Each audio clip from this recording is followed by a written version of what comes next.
Bom dia, muito bom dia! Hoje é quinta-feira, 5 de junho. Eu sou a Tiziane Vicentinho e você está no Giro do Loop, o seu passeio matinal pelas principais notícias do mundo da tecnologia. E no programa de hoje você vai saber mais sobre o Pix automático que foi anunciado pelo Banco Central ontem. E também vamos saber mais sobre a treta entre o Mercado Livre e a Anatel, que pode bloquear o funcionamento do site aqui no Brasil. Será?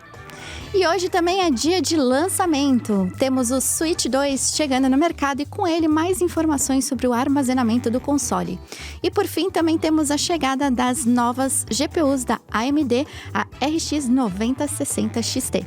Tudo isso e muito mais no Giro do Loop de hoje. Então aproveita o tempinho da vinheta, pega o seu cafezinho e bora girar!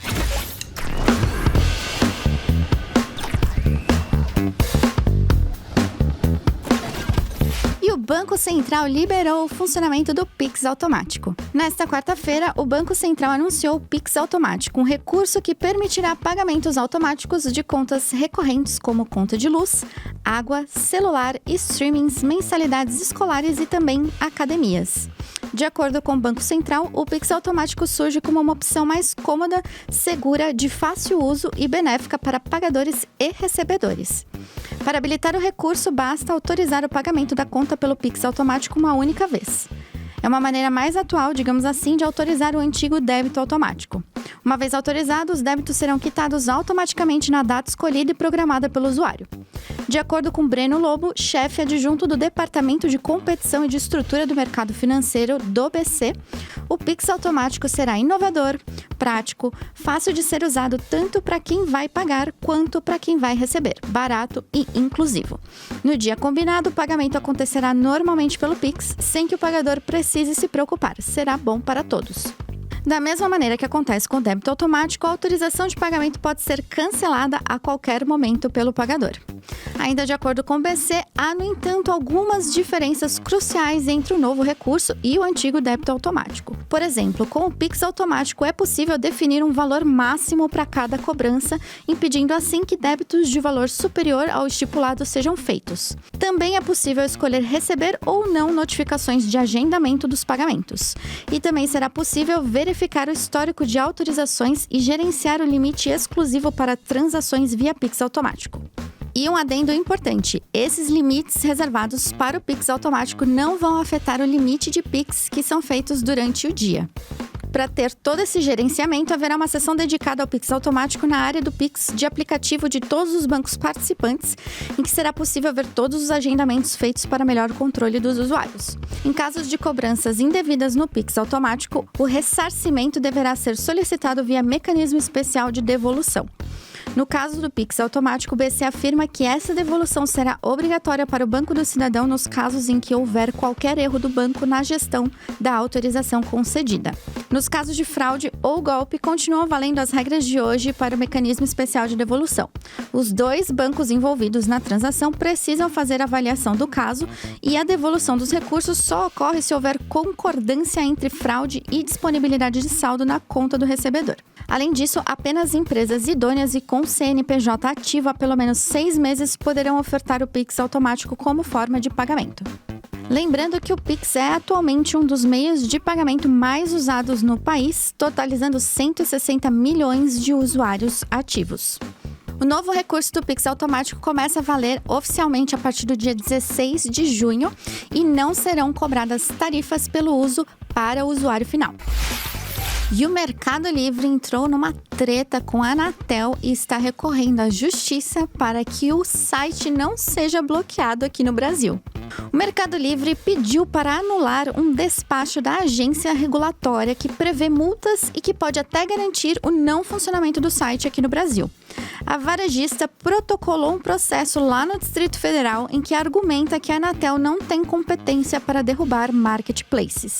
Isso porque a agência teria também reconhecido que não pode regulamentar provedores de aplicações na internet ou determinar bloqueios sem ordem judicial. Os advogados da varejista também argumentam que a Anatel estaria, como eles disseram, agindo de forma abusiva e em prol de interesses privados do setor de telecomunicações. Mas qual que é a treta final? Só para vocês entenderem o que está rolando. Em maio, a Anatel publicou um despacho que solicita a retirada do ar de marketplaces que permitem a comercialização de celulares e outros eletrônicos considerados piratas ou não homologados pela agência. A solicitação visa especialmente atingir sites de empresas que são consideradas reincidentes.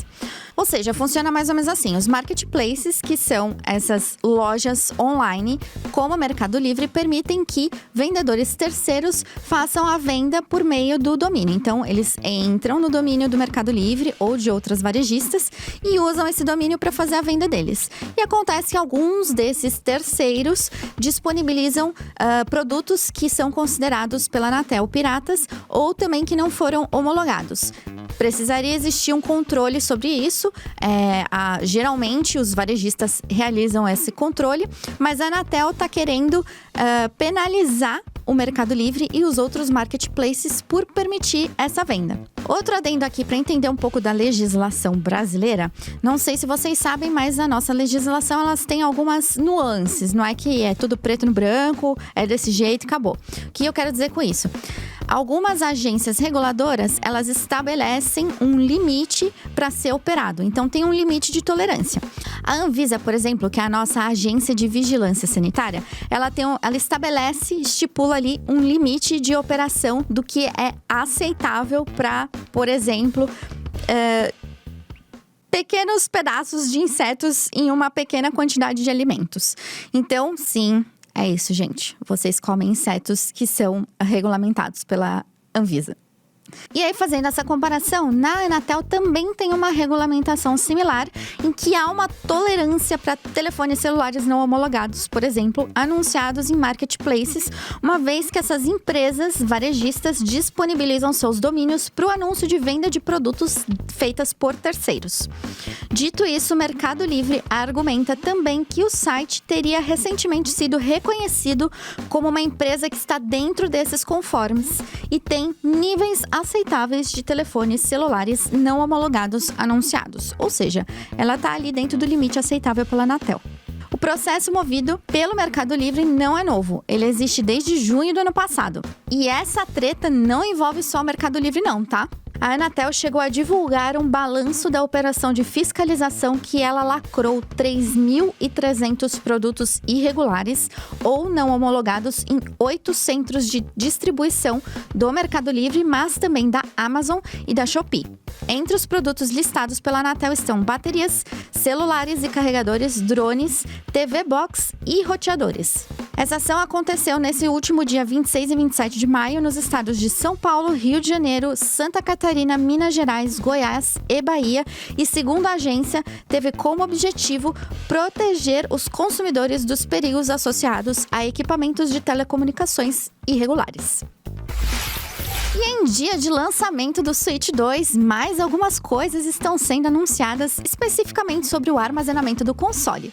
Parece que será possível salvar mais de 30.000 capturas de tela e vídeos, o que aponta um limite de armazenamento muito maior do que o Nintendo Switch 1. De acordo com o site oficial da Nintendo, você poderá salvar até 15.000 capturas de tela na memória do console e 15.000 capturas de tela em um cartão microSD Express. Quanto aos vídeos, será possível salvar até 1.500 vídeos na memória do console e até 5.000 vídeos no cartão microSD Express. Na prática, isso significa que se você tiver um cartão atrelado ao console, você vai poder salvar 30.000 capturas de tela e 6.500 vídeos.